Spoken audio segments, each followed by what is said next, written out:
Welcome to my YouTube channel. कैसे हैं आप सब? आज आपके लिए हमने राष्ट्रीय शिक्षा नीति न्याय 2020 से 50 क्वेश्चन लेके आई हूँ और सारे के सारे PYQ है जो किसी एग्जाम इंडिया के किसी एग्जाम किसी भी टेट में पूछा जा चुका है।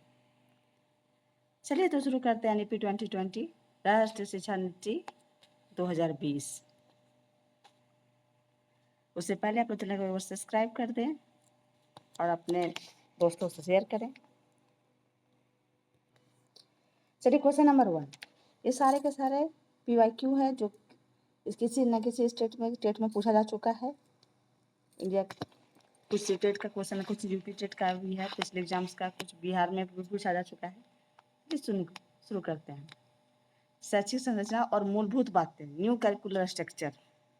ये जेटेट और सीटेट चाहे यूपी टेट के, ये बहुत इंपॉर्टेंट है। क्वेश्चन नंबर 1, NEP 2020 के अनुसार पुराना स्कूली ढांचा 10+2 अब किस नए शैक्षणिक ढांचे में बदल गए हैं? 5+3+3+4 का स्ट्रक्चर में। अच्छा, इस स्ट्रक्चर का आप लोग कमेंट में बताएं कि ये कैसा है। 5-3 मतलब NEP 2020 के नए ढांचे में फाउंडेशन स्टेज कितने वर्ष का है? 5 वर्ष का। 3 वर्ष आंगनबाड़ी, प्री स्कूल या फिर आंगनबाड़ी जो भी बोलिए, प्लस 2 वर्ष का। अच्छा, 1 और 2। नए 5+3+3+4 ढांचे में प्रिपरेटरी स्टेज किस कक्षा तक है? कक्षा 3 से 5 तक, आयु 8 से 11 वर्ष। मिडिल स्टेज के अंतर्गत किस आयु के बच्चों को शामिल किया है? 11 से 14 वर्ष। ये 3 साल के लिए होता है। 5+3+3 पहला है फाउंडेशन स्टेज, 3 वर्ष का प्रिपरेटरी स्टेज, फिर 3 जो है मिडिल स्टेज और फिर लास्ट का 4 सेकेंडरी स्टेज। सेकेंडरी स्टेज की अवधि कितने वर्षों की है, जिसमें कौन सी कक्षा शामिल? 4 वर्ष, 9 से लेकर 12 तक।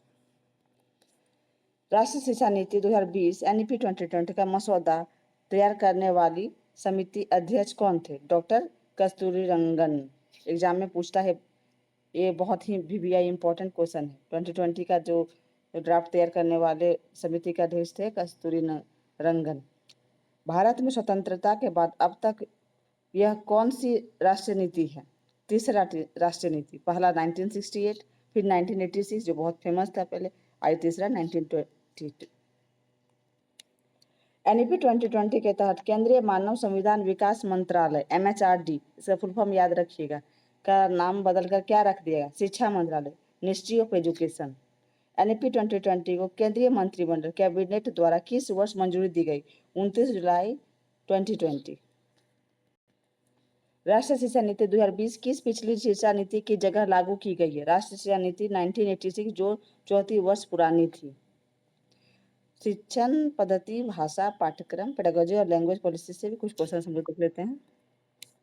NEP 2020 के अनुसार कम से कम किस कक्षा तक मातृभाषा या स्थानीय भाषा में शिक्षा देने की वकालत की है? 5 वर्ष तक, संभव हो तो कक्षा 8 या उससे आगे तक भी, लेकिन 5 वर्ष तक जो फाउंडेशन स्टेज है इसमें मदर टंग में शिक्षा के लिए प्रावधान किया गया है इसमें, ताकि बच्चा अच्छा से सीखे, क्योंकि वो अपनी भाषा में सबसे बढ़िया ज्ञान उसी में अर्जित कर सकता है। अब बच्चा क्योंकि वो अपने घर में जिस भाषा को बोलता है उसको फैमिलियर लगेगा स्कूल में वो लैंग्वेज।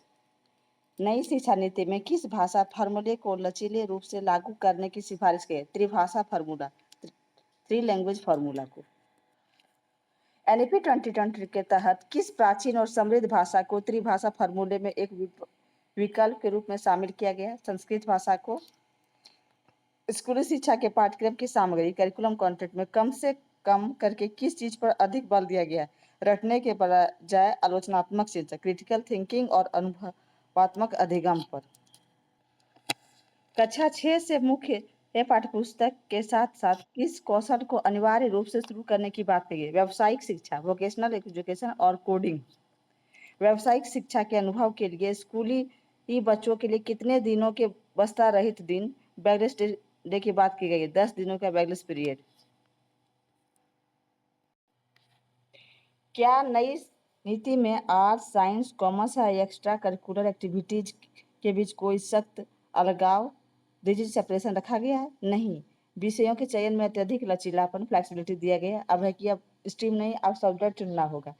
पहले था कि साइंस जो ले लिया तो उसको बायोलॉजी पढ़ना है, मैथ पढ़ना है, केमिस्ट्री साइंस पढ़ना है। बट अब यदि किसी को मैथ पढ़ना है, साइंस फिजिक्स पढ़ना है, आर्ट्स का कोई सब्जेक्ट पढ़ना है तो अब पढ़ सकता है इसमें। मेरी शिक्षा नीति में ये बहुत बढ़िया, हम लोग के टाइम में चीज़ नहीं था। बुनियादी साक्षरता और संख्यात्मक ज्ञान फाउंडेशनल लिटरेसी एंड न्यूमरेसी के लिए किस राष्ट्रीय मिशन की शुरुआत की गई? निपुण भारत मिशन। निपुण भारत मिशन का निपुण का आप लोग को फुल फॉर्म बताएं।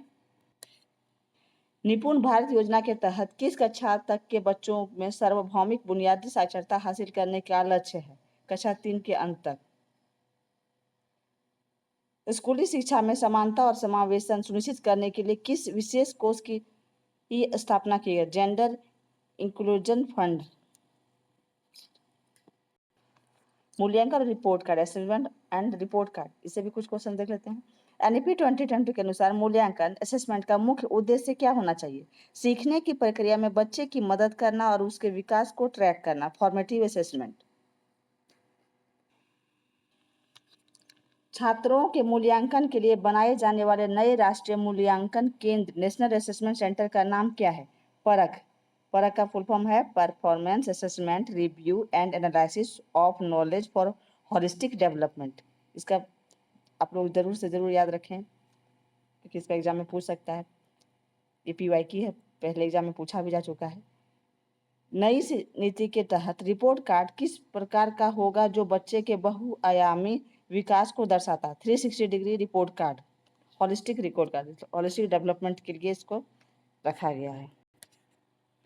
360 डिग्री रिपोर्ट कार्ड में स्व मूल्यांकन सेल्फ असेसमेंट के अलावा और किसका मूल्यांकन शामिल होगा? सहपाठियों द्वारा मूल्यांकन, पीयर असेसमेंट और शिक्षकों द्वारा। ये बहुत ही बढ़िया कर दिया। पहले तो क्या था, टीचर्स एग्जाम लिया, जो आपका मार्क्स आया वही। अब है कि खुद को भी आप मार्क्स दीजिए, मतलब मूल्यांकन करिए, खुद का भी मूल्यांकन, पीयर्स असेसमेंट सब शामिल किया गया है। बोर्ड परीक्षाओं कक्षा 10 से और 12 के तनाव को कम करने के लिए इन्हें वर्ष में कितनी बार आयोजित करने का सुझाव दिया? वर्ष में 2 बार, लचीला और सेमेस्टर वस्तुनिष्ठ आधारित विकल्पों के साथ। स्कूली स्तर पर बोर्ड परीक्षाओं के अलावा किन कक्षाओं में मुख्य रूप से परीक्षा लेने का प्रस्ताव? कक्षा 3, कक्षा 5 और कक्षा 8 में। उच्च शिक्षण संस्थाओं में प्रवेश के लिए साझा प्रवेश परीक्षा कॉमन एंट्रेंस एग्जाम को आयोजित करने वाली एजेंसी कौन सी होगी? National testing agency, NTA. उच्च शिक्षा में किसी छात्र की पढ़ाई बीच में छूटने पर उसके क्रेडिट को सुरक्षित रखने के लिए क्या बनाया जाएगा? Academic bank of credit, ABC, academic bank of credit. स्नातक अंडर ग्रेजुएट डिग्री प्रोग्राम को कितने वर्षों के विकल्पों के साथ लचीला बनाया गया है? 3 या 4 वर्ष, मल्टीपल एंट्री और एग्जिट विकल्पों के साथ। उच्च शिक्षा में शोध रिसर्च को बढ़ावा देने के लिए किस शीर्ष निकाय की स्थापना की गई? National research foundation, NRF, national research foundation. शिक्षक शिक्षा और व्यावसायिक विकास, टीचर एजुकेशन।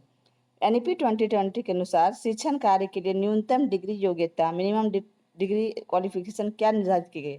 4 वर्षीय एकीकृत बीएड, 4 इयर्स इंटीग्रेटेड बीएड। अब बीएड जो है साथ में होगा 4 इयर्स का, शुरू हो चुका है ये कोर्स। स्कूली शिक्षकों के लिए किस वर्ष तक 4 वर्षीय एकीकृत बीएड डिग्री को अनिवार्य बनाने का लक्ष्य रखा गया? 2030 तक। शिक्षकों के व्यावसायिक विकास के लिए प्रत्येक शिक्षक को प्रतिवर्ष कितने घंटे सीपीडी सतत व्यावसायिक विकास पूरा करना अनिवार्य हो गया? प्रतिवर्ष न्यूनतम 50 घंटे, 50 आवर्स। शिक्षकों की भर्ती और स्कूल स्तरों पर पात्रता तय करने के लिए किस परीक्षा को और सुदृढ़ किया जाएगा? शिक्षक पात्रता पर टेट को, टीचर एलिजिबिलिटी टेस्ट। शिक्षकों के लिए राष्ट्रीय व्यावसायिक मानक एनपीएसटी किस वर्ष तक विकसित करने का लक्ष्य रखा गया है? वर्ष 2022 तक। एनपीएसटी का फुल फॉर्म भी है national professional standards for teachers. स्कूली स्तर पर विशेष आवश्यकता वाले बच्चों, दिव्यांगन को पढ़ाने के लिए किन शिक्षकों की उपलब्धता पर विशेष बल दिया गया? विशेष शिक्षक, स्पेशल एजुकेटर्स। देश के स्कूली शिक्षा के लिए नया राष्ट्रीय पाठ्यक्रम ढांचा कौन तैयार करता है? एनसीईआरटी, एनसीएफएसई तैयार करने के लिए अधिकृत। नई नीति के तहत शिक्षक छात्र अनुपात पीटीआर समानता कितना होना चाहिए? 30:1 से कम। सामाजिक आर्थिक रूप से वंचित क्षेत्रों में 25 अनुपात 1। क्या नई नीति पैरा टीचर शिक्षा मित्रों तदर्थ शिक्षकों की प्रथा को जारी रखने का समर्थन करती है? नहीं, इस प्रथा को पूरी तरह समाप्त करने की बात कही गई है। ये पैरा टीचर्स होता है ना, झारखंड में पैरा टीचर्स है, उसी तरह इसको नहीं, क्योंकि उनका एजुकेशन के मामले में बहुत खराब पोजीशन होता है। चलिए, बीएड प्रोग्राम को स्नातक ग्रेजुएशन के आधार पर किन 3 अवधियों को में वर्गीकृत किया गया? 4 वर्षीय, 12वीं के बाद, 2 वर्षीय ग्रेजुएशन के बाद और 1 वर्षीय पोस्ट ग्रेजुएशन के बाद। राष्ट्रीय लक्ष्य और संस्थागत ढांचा, नेशनल टारगेट एंड फ्रेमवर्क, इससे भी कुछ क्वेश्चन देख लेते हैं हम लोग। क्वेश्चन नंबर 41, एनईपी 2020 के अनुसार किस वर्ष तक स्कूली शिक्षा में 100% सफल नामांकन अनुपात प्राप्त करने का लक्ष्य है? वर्ष 2030 तक, प्री स्कूल से माध्यमिक स्तर तक। उच्च शिक्षा हायर एजुकेशन में सकल नामांकन अनुपात को 50% तक पहुंचाने का लक्ष्य किस वर्ष तक रखा गया? वर्ष 2035 तक। भारत सरकार शिक्षा क्षेत्र पर अपने जीडीपी का कितना प्रतिशत खर्च करने का लक्ष्य रखती है? कुल जीडीपी का 6%। नई शिक्षा नीति 2020 के तहत उच्च शिक्षा में कुल कितनी नई सीटें जोड़ी जाएंगी? लगभग 3.5, 3.5 करोड़ नई सीट। उच्च शिक्षा क्षेत्र, कानूनी और चिकित्सा क्षेत्र शिक्षा को छोड़कर के लिए एकल नियम सिंगल रेगुलेटर निकाय कौन सा होगा? HECI, higher education commission of India. किस स्तर की शिक्षा की पढ़ाई को पूरी तरह से समाप्त डिसकंटिन्यू करने का घोषणा किया है? एमफिल प्रोग्राम को पूरी तरह से समाप्त करने का घोषणा की गई है। दिव्यांग बच्चों के लिए बुनियादी ढांचे से लेकर डिजिटल सामग्री तक पहुंच सुनिश्चित करने के लिए किस शब्द का प्रयोग किया गया है? बाधा मुक्त पहुंच, बैरियर फ्री एक्सेस। एनईपी 2020 के अनुसार शिक्षण अधिगम की तकनीकी टेक्नोलॉजी के समावेश को बढ़ावा देने के लिए किस मंच का गठन किया जाएगा? NETF, national education technology forum. प्रौढ़ शिक्षा एडल्ट एजुकेशन के तहत 100% साक्षरता प्राप्त करने के लिए किस ढांचे को विकसित करने की बात कही गई? NCFAE, national curriculum framework for adult education. सतत विकास लक्ष्य 4 SDG का क्या उद्देश्य है जिसे प्राप्त करना NEP 2020 का मूल आधार है? समावेशी, न्याय संगत और गुणवत्तापूर्ण शिक्षा सुनिश्चित करना, inclusive and equitable quality education. चलिए, आज के सेशन में बस इतना ही। NEP में यदि आपको और PIQ चाहिए तो आप लोग कमेंट में बताएं। मैं एक सेशन और लेके आऊँगी जिसमें 50 क्वेश्चन और रहेंगे जो अलग अलग टेट में पूछे जा चुके हैं।